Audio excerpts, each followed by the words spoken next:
The boring business empire. Across America, a quiet revolution is happening. The world chases the next viral app. The world chases the next overnight unicorn. But a different kind of fortune is being built in the shadows of ordinary life. Inside nail salons, on the side of empty highways, in strip mall laundromats. These are the boring businesses, the ones nobody posts about, the ones nobody brags about at dinner parties. And yet, behind their forgettable storefronts, they are quietly producing some of the wealthiest entrepreneurs of our generation. This is the story of how the simplest businesses in America are creating millionaires, multimillionaires, and in some cases, billionaires. To understand how these fortunes are built, you have to understand a simple truth. Every cash flow business falls into one of two categories. The first is the property business. Ownership of an asset generates the income. The second is the service business. Skill and execution create the value. Both can mint millionaires, but they take very different roads. The property business sells the appearance of passive income. The service business sells the promise of unlimited scale. We begin with the world of property. The year was 2018. A San Francisco police officer named Paul Alex wanted extra income. He had no investors, no business partners, no loud ambitions. He walked into a nail salon. He struck up a conversation with the owner. He made a deal. For $2,100, Paul bought a single ATM machine. He plugged it in. He stocked it with cash. He waited. Within 30 days, that one machine produced $500 in pure profit. So he bought another, then another. By 2021, Paul Alex owned more than 30 machines across the country. They generated over $10,000 a month. It was enough to walk away from the police force entirely. Today, his company brings in more than $8 million a year. So what separated Paul from those who failed? Three things. He started slow. He never quit his day job too early. And he understood the only two metrics that matter: location and uptime. An ATM in the wrong neighborhood is a paperweight. A broken machine is worse than nothing at all. The ATM business rewards the patient operator. It punishes the impulsive one. Few businesses are more romanticized than the American laundromat. Roughly 95% of them survive long-term. That is nearly double the rate of most small businesses. The pitch is intoxicating. Buy a building. Install machines. Let strangers feed quarters into them while you sleep. Collect the money. Repeat. But beneath the surface, the truth is different. Every machine has a lifespan. Every coin slot eventually jams. Every washer eventually leaks. Behind every successful laundromat is an owner who manages everything. Maintenance, security, water bills, and the constant pressure of keeping the space clean. Laundromats are profitable. They are stable, but they are not passive. The operators who treat them as a side hustle almost always lose. The ones who treat them like a real business win. It was the height of the pandemic. A manufacturing facility in Salt Lake City came to a halt. Its primary air compressor had failed. The replacement was 3 weeks away. The owner began calling every supplier in the region. A local rental company answered. A working diesel compressor was delivered within hours. The cost was $500 per day. He paid it without hesitation. That moment exposed one of the most overlooked opportunities in business: the equipment rental industry. Every day, businesses across America need machinery they do not own. Generators, compressors, lifts, trenchers. The company with the right equipment, ready to deploy, can charge a premium. But there is another secret to this business: the tax code. Equipment purchased for $100,000 can be fully written off in the same year. If that equipment generates $60,000 in revenue, the operator effectively keeps it tax-free. And the timing has never been better. American manufacturing is returning home. Demand for industrial equipment will climb across the next decade. The window is open. The barriers are real. But for the patient operator, the opportunity is enormous. Property businesses are excellent for generating thousands per month. But to generate millions, the smart money looks elsewhere. Services. Service businesses cost less to start. They scale faster. They are protected by something property cannot replicate: reputation, expertise, execution. Demand for skilled service is greater than the supply. This is where fortunes are built. The American heating and cooling industry generates tens of billions of dollars. Most of it is controlled by small, family-run operators. Their marketing reach is limited. Their customer experience is inconsistent. For the entrepreneur willing to learn the trade, the opportunity is staggering.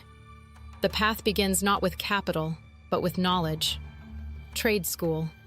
A few years working under a successful operator. A real understanding of how systems are installed and repaired. From there, the rest is simple. A single van, a logo, a basic website.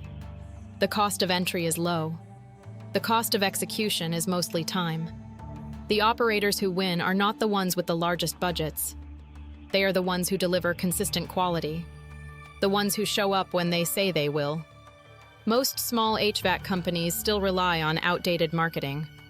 Billboards, radio, yellow pages. But a new generation is doing things differently.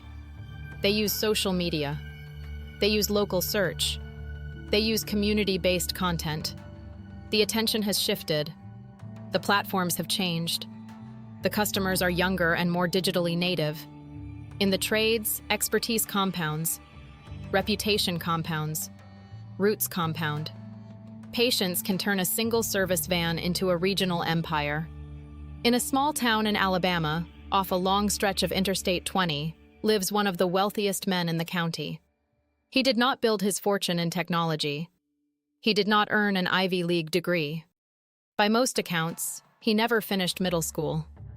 And yet, year after year, he out-earns nearly every business owner around him. His business is emergency tow services. When a passenger car breaks down, he is the call. But the real money is not in passenger vehicles. It is in 18-wheelers. When a freight truck breaks down on a remote stretch of highway, the cost of waiting is enormous. The cargo is delayed. The driver is stranded. The freight company loses thousands by the hour. In his service area, he is one of the only operators with equipment that big. He sets the price. The market accepts it. The trucks keep arriving. One truck becomes 2. One service area becomes 3.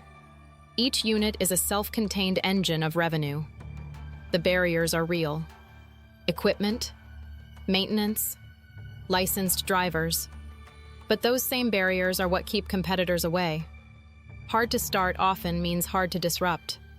And the boring industries with high barriers tend to age into monopolies. In 2007, a former hockey player from Ontario launched a small waste collection business. His name was Patrick Dovigi. His company was called Green for Life. He had no industry pedigree. He had no major capital backing. What he had was a thesis. The fragmented landscape of regional waste haulers could be consolidated. He began acquiring small operators. One company, then another, then dozens more. In 2011, his company won a major trash collection contract for the city of Toronto. He beat out larger, more established competitors. From there, the growth became exponential. Today, Green for Life serves customers across Canada and the United States. The company employs more than 20,000 people. It trades publicly on major exchanges. The waste industry in North America is worth approximately $80 billion annually. It is unglamorous. It is regulated. It is also indispensable. Every household produces waste. Every business produces waste. Every day, without exception. The aspiring operator does not need to compete with national giants. The opportunity often hides in the gaps. A neighborhood underserved by current schedules. A business district demanding more frequent pickups. Find the gap, fill it well, and the gateway to a multi-billion-dollar industry opens itself. Every successful, boring business obeys 3 quiet laws. The first is the law of lean beginnings. A man named John once started a window cleaning business. He had nothing more than a bucket, a squeegee, a bottle of soap. His first client was a local bank. Today, his company generates $10 million in annual revenue. It runs at roughly 40% net margins. That is $4 million a year. Built from a few simple tools. Doing the work yourself is the only way to understand the systems that will scale it. The second law is the law of speed to market. The most successful, boring businesses do not spend months building before they sell. They sell first. They deliver second. They refine in real time. Validate demand before committing capital. The operators who follow this rule survive. The ones who skip it learn the hard way. The third law is the law of the hyper-local focus. In the 1960s, a small pizza shop opened in Ypsilanti, Michigan. It tailored its menu to a single college town. It tailored its hours. It tailored its delivery process. That pizza shop became Domino's. Greatness is rarely built by spreading too thin too soon. It is built by dominating one corner of one market, until expansion becomes inevitable. Lean beginnings, fast validation, local focus. 3 laws that turn ordinary businesses into life-changing ones. Somewhere, right now, a former police officer is collecting cash from a row of ATMs. Somewhere, a tow truck operator is fielding a call from a stranded freight company. Somewhere, a waste hauler is reviewing his quarterly numbers. Somewhere, a window cleaner is bidding on his next contract. None of them are chasing trends. None of them are trying to be famous. They are doing the work the rest of the world overlooks. And they are getting rich in the process. The boring businesses of America are not relics of the past. They are the quiet engines of the future. The opportunity has always been there. The only question is who will be patient enough to see it.